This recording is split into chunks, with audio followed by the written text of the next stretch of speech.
So good morning guys. तो चलिए start करते हैं आज के यानी कि 2 अगस्त के इंपॉर्टेंट करंट अफेयर्स को। और आज का सबसे इंपॉर्टेंट प्रश्न ये रहा आपके सामने कि अभी हाल ही में 71वें राष्ट्रीय फिल्म पुरस्कारों में सर्वश्रेष्ठ फीचर फिल्म का पुरस्कार किसे दिया गया। तो सही उत्तर होगा 12वीं फेल को, 12th फेल को। अभी 71वें 71st नंबर के नेशनल फिल्म अवार्ड्स की घोषणा कर दी गई है और 2023 के लिए दिए जा रहे हैं। इसकी जो शुरुआत है वो 1954 में हुई थी। कौन देता है? सूचना व प्रसारण मंत्रालय के द्वारा दिया जाता है।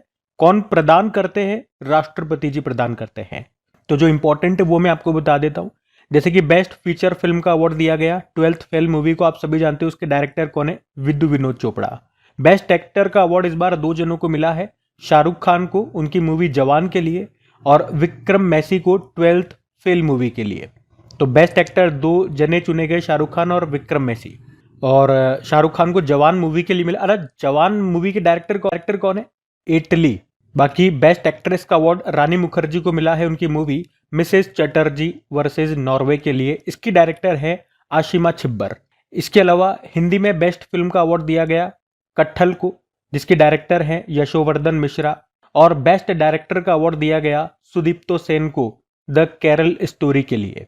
तो जो मोस्ट इंपॉर्टेंट जहां से प्रश्न बनते हैं वो पॉइंट्स मैंने आपको रिवाइज करवा दिए। 71वें राष्ट्रीय फिल्म पुरस्कारों की यहाँ पे हमने बात करी। अच्छा, एक लिस्ट में आपको और रिवाइज कराऊंगा। ऑस्कर की हमने बात करी थी 2025 में। ऑस्कर का ये 97 नंबर का एडिशन था। तो इसमें बेस्ट पिक्चर चुना गया था एनोरा को। Best actor Adrien Brody the Brutalist movie के लिए। Best actress Mikey Madison Anora movie के लिए। और best director Sean Baker Anora movie के लिए। तो ये भी आप जरूर याद रखना, ठीक है। इसके अलावा एक आईफा अवार्ड्स और रिवाइज कर लेते हैं। International Indian film academy awards कहते हैं इसको 2025 में 25वां एडिशन था। और ये कहाँ पे हुआ? भारत में हुआ। ये इंपॉर्टेंट पॉइंट है क्योंकि दूसरी बार इसको, मतलब इसके 25 एडिशन में से दूसरी बार है ये जब भारत में इसका आयोजन हुआ।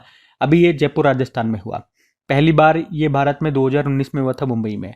पिछले साल इसका 24वां संस्करण यूएई में हुआ था। अच्छा, बेस्ट फिल्म चुना गया अभी लापता लेडीज को। बेस्ट एक्टर कार्तिक आर्यन भूल भुलैया 3 के लिए। बेस्ट एक्ट्रेस नितांशी गोयल लापता लेडीज के लिए। और बेस्ट डायरेक्टर किरण राव लापता लेडीज के लिए। Outstanding achievement in India cinema का पुरस्कार मिला राकेश रोशन को, ठीक है। तो आईफा अवार्ड्स, ऑस्कर और 71वां राष्ट्रीय फिल्म पुरस्कारों की मैंने आपको यहाँ पे चर्चा कर दी है। ध्यान में रखना। अगला प्रश्न देखते हैं।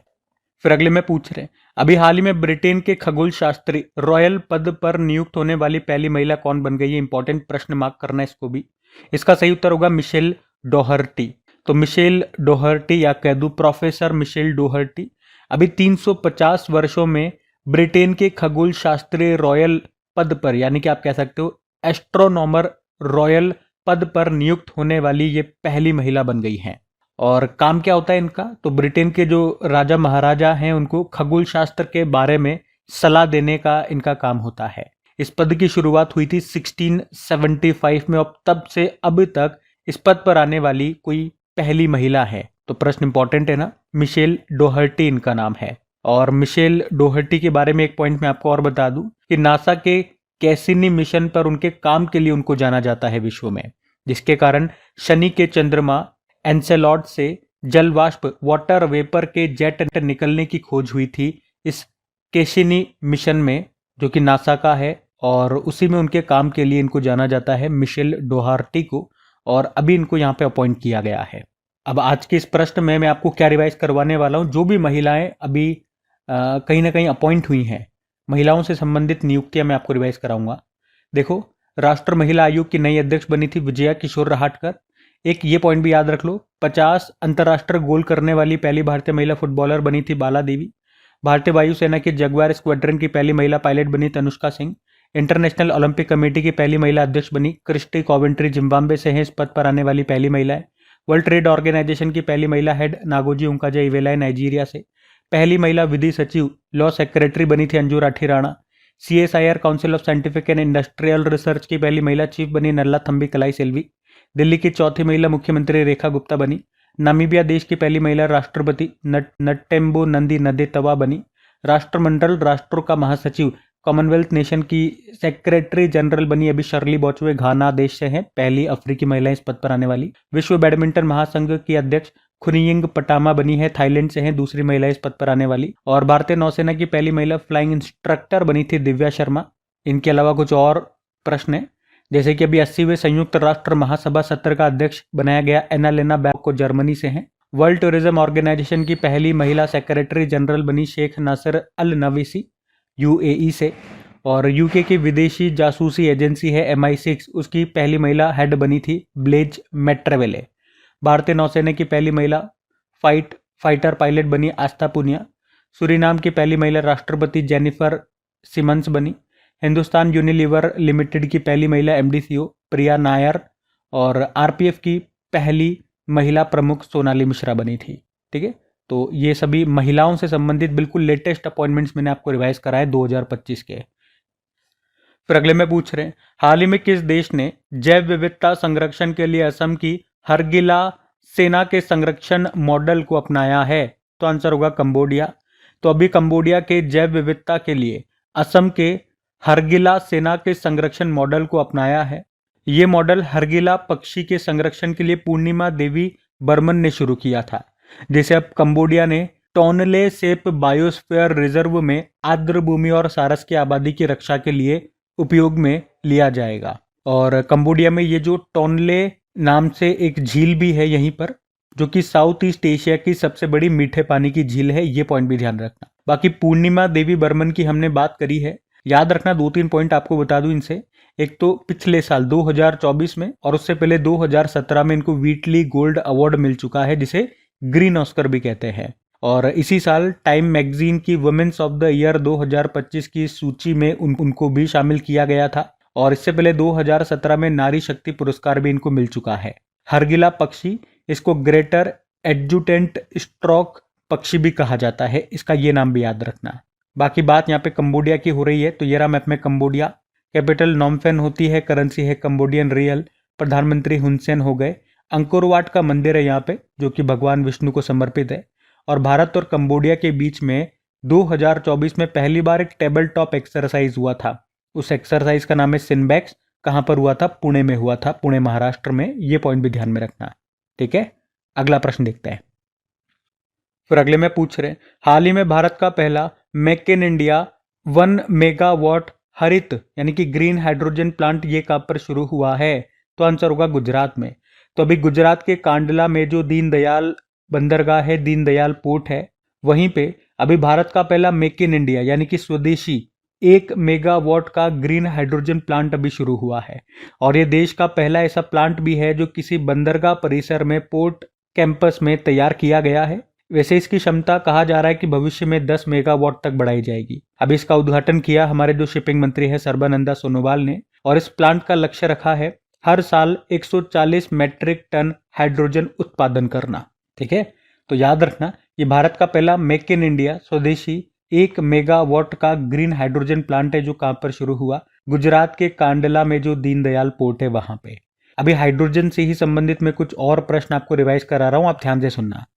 अगर पूछे कि भारत में नेशनल ग्रीन हाइड्रोजन मिशन कब शुरू हुआ था? जनवरी 2023 में। और स्टील मंत्रालय ने देश के पहले ग्रीन हाइड्रोजन प्लांट का उद्घाटन किया था जिंदल स्टेनलेस लिमिटेड हिसार में। देश का पहला multipurpose green hydrogen pilot project पर कहां पर शुरू हुआ? हिमाचल प्रदेश के झाकरी में। 2024 में मोदी जी ने ग्रीन हाइड्रोजन पर दूसरे अंतर्राष्ट्रीय सम्मेलन का उद्घाटन किया था नई दिल्ली के भारत मंडपम में। मोदी जी ने देश की पहली ग्रीन हाइड्रोजन हब की आधारशिला रखी थी आंध्र प्रदेश के विशाखापत्तनम में। भारत ने दुनिया की सबसे पावरफुल हाइड्रोजन ट्रेन इंजन को बनाया है, जिसकी पावर है 1200 हॉर्स पावर। टाटा स्टील इसने हाइड्रोजन ट्रांसपोर्ट पाइप विकसित करने वाली ये भारत की पहली कंपनी बनी थी। उत्तर भारत का पहला ग्रीन हाइड्रोजन प्लांट ये बनेगा हिमाचल के दबोटा में। दुनिया का सबसे बड़ा सफेद हाइड्रोजन भंडार खोजा गया था अभी फ्रांस में। वर्ल्ड हाइड्रोजन समिट 2025 हुआ रोटरडैम नीदरलैंड में। भारत का पहला कमर्शियल हाइड्रोजन बस ये लॉन्च हुआ था लेह लद्दाख में, इसको NTPC ने बनाया। हाइड्रोजन समिट 2025 ये हुआ अभी आंध्र प्रदेश में। और एक ये पॉइंट भी जोड़ लो इसमें कि अभी भारत ने अपनी पहली हाइड्रोजन संचालित ट्रेन कोच का भी सफल परीक्षण कहाँ पे किया था?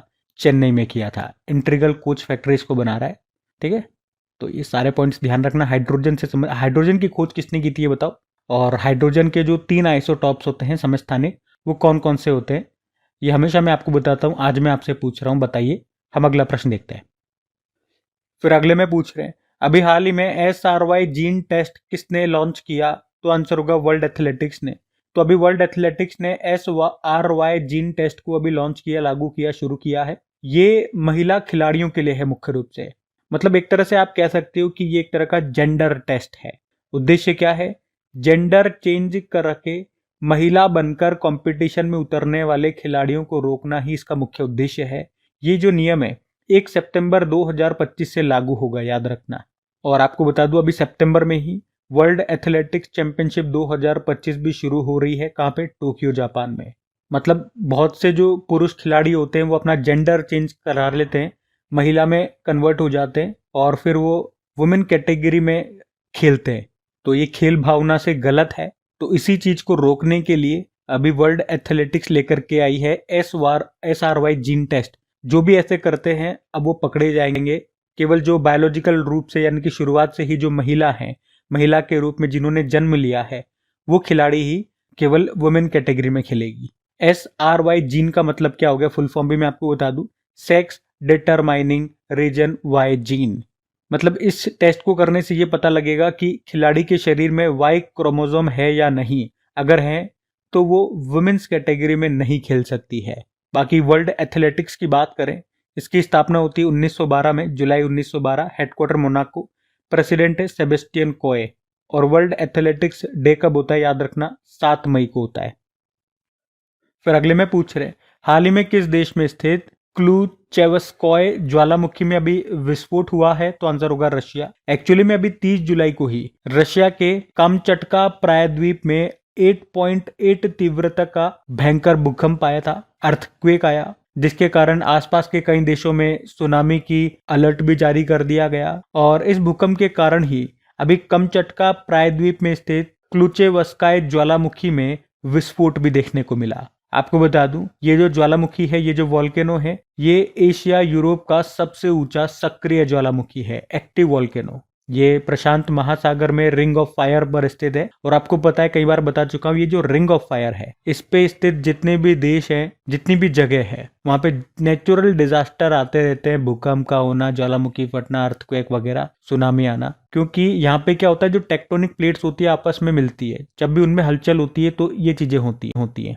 अच्छा, मैं आपको बताऊं कि 1900 के बाद से सबसे शक्तिशाली भूकंप जो अभी तक आया है वो 9.5 तीव्रता का भूकंप आया था, चिली देश में आया था 1960 में। जब ये आया था तो उसके कारण चिली के तट पर 80 फीट ऊंची सुनामी आई थी। और अभी जो यहाँ पे रशिया के कामचटका प्रायद्वीप में जो भूकंप आया वो भी कम नहीं है, 8.8 तीव्रता का है। अब यहाँ पे वॉल्केनो से ही संबंधित कुछ और प्रश्न स्टैटिक में आपको करवा रहा हूँ, ध्यान देना।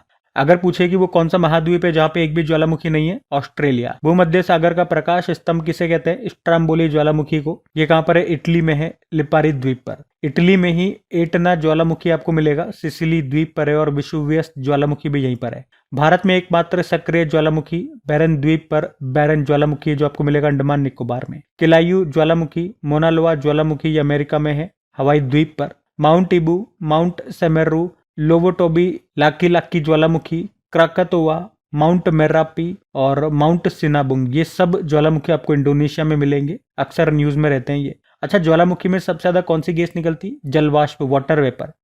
रिंग ऑफ फायर किस महासागर में स्थित है? प्रशांत महासागर, पैसिफिक ओशियन। पृथ्वी का सुरक्षा वॉल्व किसे कहते हैं? ज्वालामुखी को कहते हैं। उसके अलावा ज्वालामुखी फटने पर शीर्ष पर, टॉप पर जो गड्ढा बनता है उसे क्या कहते हैं? क्रेटर कहते हैं। और दुनिया का सबसे ऊंचा ज्वालामुखी पर्वत कौन सा है? Ojos del Salado. ये चिली और अर्जेंटीना की सीमा पर है, 6893 मीटर ऊंचा है ये। ठीक है, तो ये सब बातें ध्यान में रखना। अगला प्रश्न देखते हैं। फिर अगले में पूछ रहे हैं कि अभी हाल ही में भारतीय सेना के नए उप प्रमुख के रूप में अभी किसे नियुक्त किया गया? तो आंसर होगा पुष्पेंद्र सिंह को। तो याद रखेंगे, अभी लेफ्टिनेंट जनरल पुष्पेंद्र सिंह को भारतीय सेना का नया उप प्रमुख बनाया गया है। उन्होंने किनका स्थान लिया? NS राजा सुब्रमणी का स्थान लिया, जिनका कार्यकाल अभी 1 अगस्त 2025 को समाप्त हो गया। तो अब भारतीय सेना के नए उप प्रमुख बन गए हैं पुष्पेंद्र सिंह। अब यहीं से मैं आपको रिवाइज करवा दूं, एयर चीफ मार्शल आप जानते ही उपेंद्र द्विवेदी, नेवल चीफ दिनेश कुमार त्रिपाठी और एयर चीफ मार्शल हैं अमरप्रीत सिंह। वैसे आर्मी डे होता है 15 जनवरी को, नौसेना दिवस 4 दिसंबर और एयरफोर्स डे 8 अक्टूबर को होता है। ठीक है, तो ये ध्यान में रखना। अगला प्रश्न देखते हैं। फिर अगले में पूछ रहे हैं, हाल ही में विश्व फेफड़े का कैंसर दिवस ये कब मनाया जाता है? तो आंसर होगा 1 अगस्त को। तो हर साल 1 अगस्त को वर्ल्ड लंग कैंसर डे के रूप में मनाया जाता है। मनाने का उद्देश्य लंग्स कैंसर के कारणों, शीघ्र पहचान और उपचार के महत्व के बारे में जागरूकता बढ़ाना। थीम भी है stronger together United for lung cancer awareness. और अगर मैं इन दोनों को अलग अलग पूछूं कि वर्ल्ड कैंसर डे कब होता है? 4 फरवरी को। और वर्ल्ड लंग्स डे कब होता है? 25 सितंबर को होता है, वो भी ध्यान रखना। वैसे 1 अगस्त को हमने वर्ल्ड वाइड वेब डे के रूप में भी मनाया। तो www जो आप कंप्यूटर में लिखते हो, वर्ल्ड वाइड वेब उसकी फुल फॉर्म होती है। उसका आविष्कार 1989 में किया था किसने? टिम बर्नर्स ली ने। और इसकी भी थीम है भविष्य को सशक्त बनाना, एक समावेशी, सुरक्षित और खुले वेब का निर्माण। तो ये 1 अगस्त को 2 दिवस है, इनको ध्यान में रखना। अगला प्रश्न देखते हैं।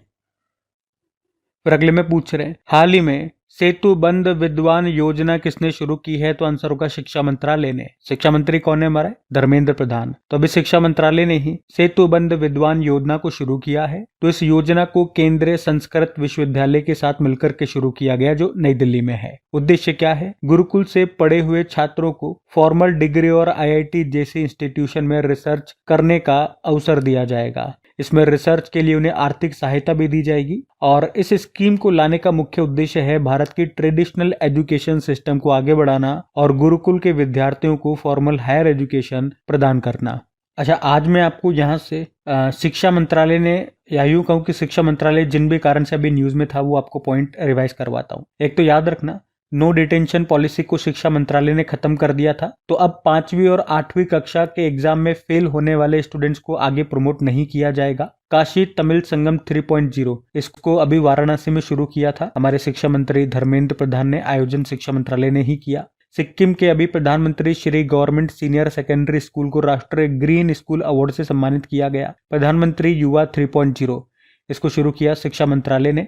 इस बार ये तीसरा फेज है। पहला फेज इसका शुरू हुआ था पहली बार 2021 में ये योजना शुरू होती है। और परफॉर्मेंस ग्रेड इंडेक्स 2.0 आया था, इसको शिक्षा मंत्रालय ने जारी किया और उसमें टॉप पे चंडीगढ़ रहा। और उल्लास नव भारत साक्षरता कार्यक्रम, इसके तहत तीसरा पूर्ण कार्यात्मक साक्षर राज्य ये बना था त्रिपुरा। अगर ये तीसरा बना तो पहले 2 राज्य कौन से हैं? मिजोरम और गोवा। और एक यूनियन टेरिटरी भी है, लद्दाख। तो अगर यूनियन टेरिटरी और स्टेट को मिला करके पूछोगे तो त्रिपुरा भी चौथा बना। पहला लद्दाख था, फिर मिजोरम, फिर गोवा और फिर त्रिपुरा। अच्छा, अभी भारत की पहली AI पावर्ड आंगनबाड़ी ये कहां पर शुरू हुई? वडमना विलेज में, ये नागपुर महाराष्ट्र में है। ठीक है, तो शिक्षा मंत्रालय से संबंधित कुछ इंपॉर्टेंट पॉइंट्स मैंने आपको रिवाइज कराए, ध्यान में रखना। अगला प्रश्न देखते हैं।